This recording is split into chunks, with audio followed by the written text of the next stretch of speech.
So we're here at Capital Innovation, Boston Venture and Angel Forums in Boston, and we have the pleasure to be with Bill Pott, the Executive Director of Landmark Angel. Like we were talking earlier today, you said that you are just coming back from a very neat conference in San Francisco. I think we can maybe start off a little bit about like what are the new trends into the investment community that you saw coming out from there. Yeah. The event in San Francisco was a family office and venture capital event put on by International Business Forum, IBF, and we were invited. We actually have a couple members that were there from the family office side that are members of Landmark Angels. And the purpose of that forum was to basically get to, as you just said, new trends, what's happening on the investment side, right, from the venture, and also to the extent of how angels are fitting into this, which is obviously what we're here to. Mm-hmm. And the angels, I think, what's happening is that the VC community as a whole, the number of VCs has decreased substantially. I think they're probably around 275 versus at its peak before the bubble, about 1,100. So they're fewer, and those that are left have a less amount of capital, right, to invest. They reserve part of their capital for follow-on investments for the existing companies, and that means they're doing fewer new deals. The angel community here has become very vibrant. We're part of the Angel Capital Association. That's the umbrella group founded by Kaufman, yep, to which probably about 175 angel groups nationally belong. And it's a that's a whole learning process about what new trends are, where that capital is coming from, how do you make investments.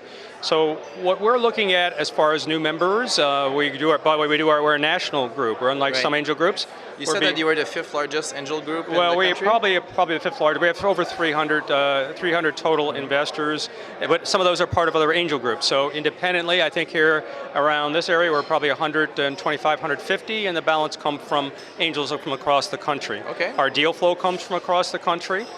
We partner with other angel groups as affiliate to get their deals done. Do you ever partner with angel groups in Canada? We have not yet partnered with any, right, angel groups in Canada. That's what we're trying to do. I guess the goal of this type of event, right, is to foster those relationships. So we can make the introductions, so exactly, we know who they are and what types of things they're doing. Mm-hmm. See if there are similar things that we're doing on types of deals. We look for deals from across the country because it gives us a diversification of deal flow. As an example, if we stayed in Connecticut, would we see the best internet deals or life science deals? Not necessarily, even though we've got New York as the base. So we go out to national venture conferences actively, and these are all where companies have already been vetted, where maybe 50 to 75 companies present, and we're taking the best of breed within that group to come in, and that's what we're looking for. You don't need to be very close to the companies you invest in. You can co-invest with another group, even though it could be across the country or in a different country.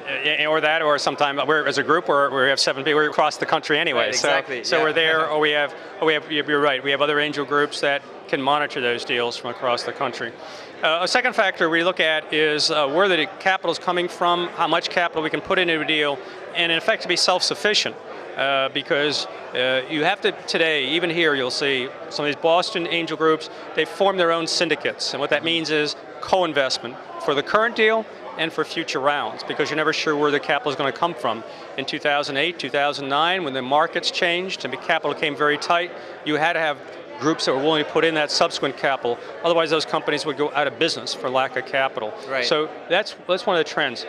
One of the things we're doing a little bit differently than some groups is that we have looked at family offices as a way to invest as part of our members. Mm-hmm. What I mean by family offices, these are individual members who have formed their families because they're investing for future generations. Right. They usually have 100 million plus in net assets. Mm-hmm. They've made their money primarily from some type of operating manufacturing service company, and they're looking to invest. Some cases they invested in fund-to-fund strategy. Right, like we have in Montreal the Bronfman family office, Claridge, correct. Who co-invests in Boston with Arborvest. Right. So is that a bit similar to... yeah, and now those in cases they're investing with, yeah, the VCs. We're asking them to take and invest with us as angel groups, as members of our group, and what we'll eventually do is put them into a fund-like vehicle, right, called a pledge fund.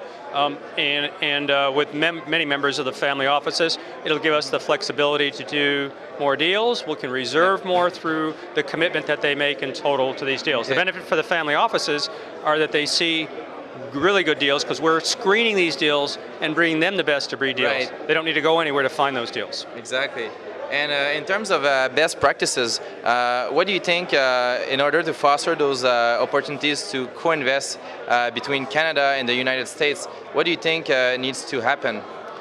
I think what has to happen is I know the Canadian angel groups are very few in number. Obviously, large country, very few in number. I think the more angel groups that come up and follow to the U.S. model, that's better because there are a lot of wealthy people in Canada as well. Deal flow is important. They have to see Canadian deals and U.S. deals. Yep. And I think what your group is doing in terms of bringing together cross-border opportunities, both deal flow and money can flow both ways. And I think, again, everyone's after the best deals to get the best returns, to help, for other reasons, on economic development, to help those companies. But I think that's the way to do it. You have to get larger, you have to have more capital available, and you have to see the best quality deals so you can get the best returns. Perfect. And one last word of wisdom? One last word of wisdom is if you are an investor out there and you should look at your local angel groups. If you don't have one, you can go to the Angel Capital Association and find your closest group. One of the trend we're seeing, especially in the United States with the bill about crowdfunding that was just passed, exactly, we see like an emergence of those crowdfunding sites, and they're raising a lot of capital. Can you maybe talk a bit about how does that affect the investment community? Probably best known is Kickstarter in terms of getting some of these deals done. They had a prominent deal, and what happens is they source their capital from their own fans or customers, so to speak, the companies that have done it successfully, and that's a source of capital, including Facebook had the opportunity to do that with their own fan base, right? So they could have used those members or fan base to generate capital besides. They didn't need to do that because they went to the public markets, but that's one way they can do it. For a company that doesn't have that kind of base, then they've got to go outside, and that's where this capital comes in. In the crowdfunding bill, there are limits in terms of how much capital can be raised. You've got $1 million limit for in total in aggregate capital.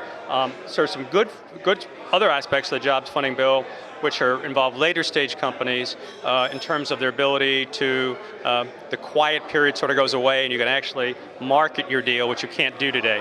It all depends on what the SEC's regulations are going to come out. This was an opportunity for other investors to come in. There are potential problems here in terms of where the crowd is coming from. Can they really put that money at risk? We see it forming if we can get accredited investors. These are areas that have $100,000 to $250,000 with a wife to basically qualify as a credit investor or a net worth of $1 million less their real estate. Those type of credit investors, they don't also know where to go for deal flow. They can find deal flow through there are deals going to be out there, you're going to see those deals. But from attracting those are investors I think most angel groups are going to want to attract. And the other issue with it, from subsequent funding of these deals after they reach their limit, where are those companies, is there disadvantages going forward to those companies raising, let's say, venture capital? And one of the, we call those companies that the capital they're raising, a lot of them, they're actually selling a product. So the capital is non-dilutive, right? They're actually selling the product for a discount to the people who invest. That's right. That's what crowdfunding means today, but it's going to migrate from there. They actually put capital into deals under the new Jobs Act. And once the SEC, for equity, once the SEC issues its final regulations, expected sometime toward the end of the year or early next year. Then you'll know what the rules are and what you can and can't do, but there's going to be restrictions, and in terms of you're trying to get people that are only, at least in our case, they're qualified to invest, because in venture you have to be able to lose your investment. So what I was talking about before, the last point is on cap tables. The cap table might have several thousand investors, and they raised $1 million. What does that mean for the next person that's putting their capital in, the VC round or a subsequent angel round? What does it mean? It means that you have to deal with all these investors in terms of getting consent from some of these investors. How do you do that? Is it going to be hard? And that's going to be an issue where the venture community and the angel community prefers fewer investors, not more investors. So again, back to the credit, if you can get fewer investors that put in that $1 million, it's much better than getting several thousand that put in that $1 million in our example. Well, thank you very much. Thank you.